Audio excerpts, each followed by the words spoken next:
We all get sick and tired of loading into that FUT Champions game. Bang. The opponent has every man and their dog behind the ball, sitting back, sitting deep, and defensive. The opponent gets that ball after you've tried to work a good, well-worked opportunity. Mbappe's in behind from that over-the-top through ball. He slots it into the back of the net, and you're now in that losing position. It is frustrating, right? Well, what if I told you on FIFA 23, you can score from 35 yards and further? You will regret not doing this on FIFA 23, especially early game, so let's go ahead and jump into it. EA specifically wanted to help combat the drop back, park the bus meta that we have on FIFA. They've made multiple changes to depth, defensive AI, but also given the attacker an extra tool to beat it. The new Powershot introduced allows players to pick the ball up anywhere from inside the 18-yard box all the way out into the half to get an opportunity to score. Certain players are going to be better at the power shot than others.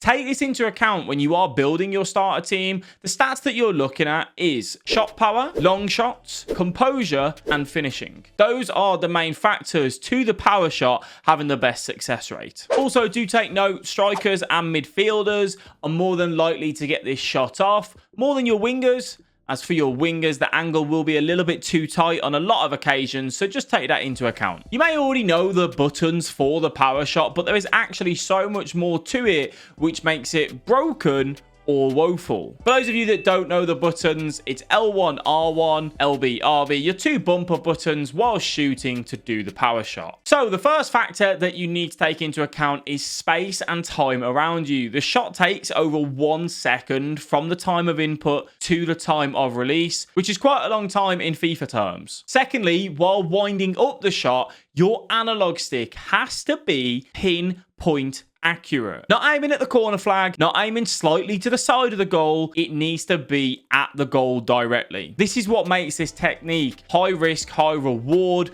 because the shooting on it is completely manual. So if De Bruyne picks the ball up 35 yards out and has plenty of time and space in front of him, let go of that sprint button, input the shot. Power does depend on distance. Further you out you are, you're going to be going 3 to 4 bars of power. Obviously, if 18-yard box, 2 to 3 bars of power. Keep that analog stick aimed at goal throughout the entire shot. Literally until you have seen the ball leave his foot. You'll then see the ball fly into the top corner. If your opponent plays a deep and defensive line, it's one of the easiest ways to counter drop back. A little bit closer to goal, 25 yards or so, pick the ball up with your striker. What you can do is take the touch and turn to face towards the goal. As your player is in the process of turning, input the power shot so you basically hit the ball straight away on that turn. This can be really difficult for the opponent to see the animation due to you doing it while in the turn, and it just makes it more harder for them to get across and get a block in. Another good time to do the power shot is when you're running in on goal from a counter attack 2v1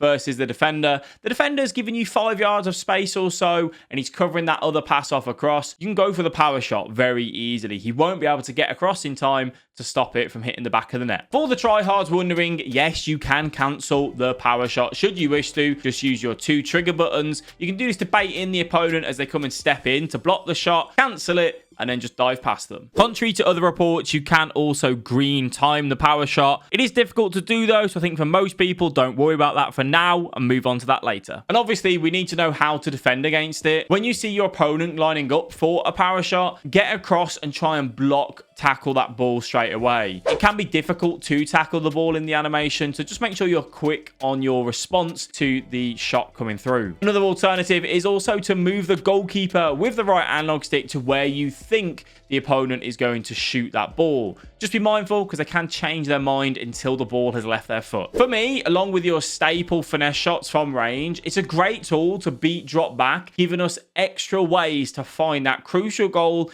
in Champs rivals. So do me a favor, make sure you use it at the start of FIFA 23 so you won't regret ignoring my advice. If you are curious though about the meta on FIFA 23, you can click this video here to find out what we're in store for.